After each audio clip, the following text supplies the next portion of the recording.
So I have to make this video, guys. This is one of those things where I've tried my best to be a consumer advocate, and I've talked about this whole console proposition versus, PC as a gaming platform. For the most part, I've engaged in conversations and arguments, and we've talked about the benefits, the pros, and the cons. But at the end of the day, I just feel like it's not sufficient to just leave it where it lies, but continue to show where I think the console manufacturers make their own platform deficient compared to the PC platform. I understand for some people, there's convenience and all of that. And if you choose to play on console versus PC, or if you choose to play on PC versus console, it's your choice. However, I continue to see these little things, and it's the little things that usually get me. And I think this is one of those things where you just have to say, man, like, when are we going to start seeing this transition and awakening of people opening their eyes to see what is beneath the surface, and then basically say, okay, maybe I'm just going to deal with this because I want to deal with it rather than justify it. So Game Pass Ultimate right now, I went in there and I wanted to basically, cancel my subscription. I was like, well, now that they're going to raise the prices, there's no need for me to continue to stay on Ultimate. I'm just going to do PC Game Pass, which I've basically done before in the past. And as I tried to cancel my subscription, it gave me the options. And this is the first time I've looked at Ultimate in a long time more, in depth. I was using my Xbox partially, so I thought, yeah, for Gotham Knights and, just the one game I played basically over and over again.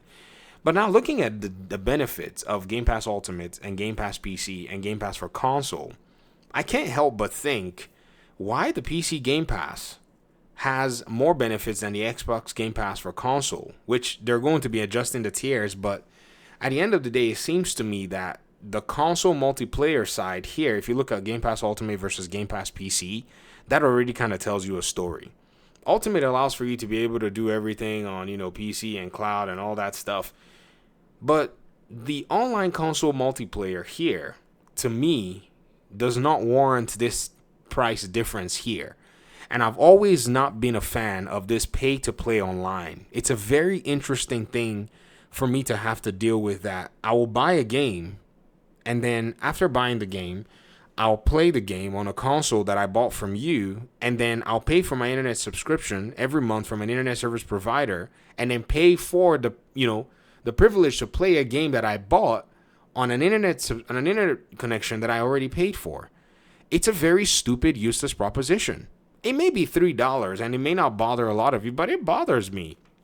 It bothered me enough to be able to go get basically a PC, and I play majority of my games on PC. The only game I would play online now is basically the Division 2, and that's because a lot of my friends are playing. But hopefully by the time the Division 3 comes out, they're bringing out crossplay, because if not, they're not going to see me on the platform for a while, playing that, because these consoles are my last. I'm not buying any more. They're done. We're done with all of this nonsense. And I think this disparity to me is very strange. And I've always criticized Xbox and PlayStation for this particular thing where, because PC is kind of a decentralized platform, the benefits are basically ours to just enjoy, if you get what I mean. And overall, you're going to continue to see this, rear its head as time goes on. I'm going to, it's September. I'm not going to pay for August. I'm going to cancel my subscription. And then if I want any game on Game Pass that I would love to play, I'll just go ahead and just subscribe to Game Pass PC and basically detach from, even the little bit I've been doing with the console. I bought the console, by the way, as a potential development kit. There's still a lot that you still need to do if you're going to be using Unreal Engine, and you got to do all this you got to file all this paperwork and stuff. And that's the only reason I got it, so I didn't have to wait for them to send me a dev kit. But, game development's also hard, so I haven't even used it for its main purpose that I bought it for.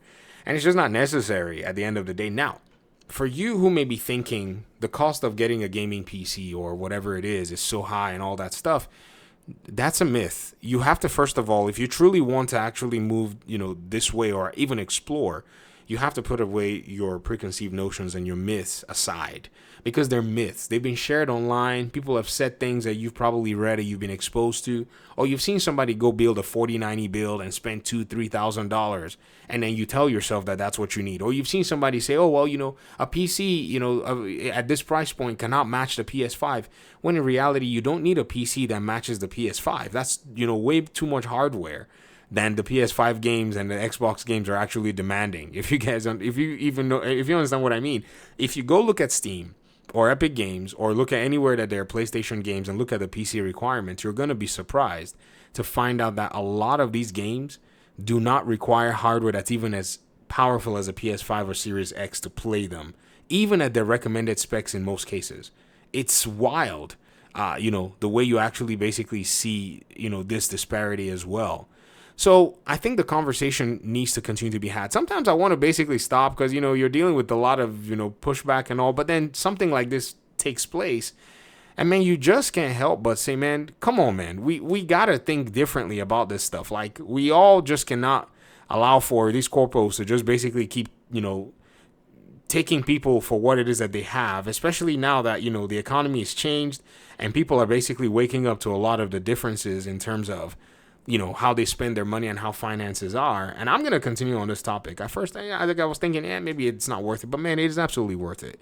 Let's keep doing it, And I think more and more people need to be able to see what's underneath the surface and realize that, hey, man, you bought into this ecosystem for convenience, but they're not convenient on your wallets. They are literally trying to take you for everything that they can get out of you. And for the PC players, the reason that they basically don't do this is simply because it's a platform that's decentralized, and the third-party publishers have a lot more in terms of, competition and whatever to be able to, leverage outside of the console, locked ecosystem.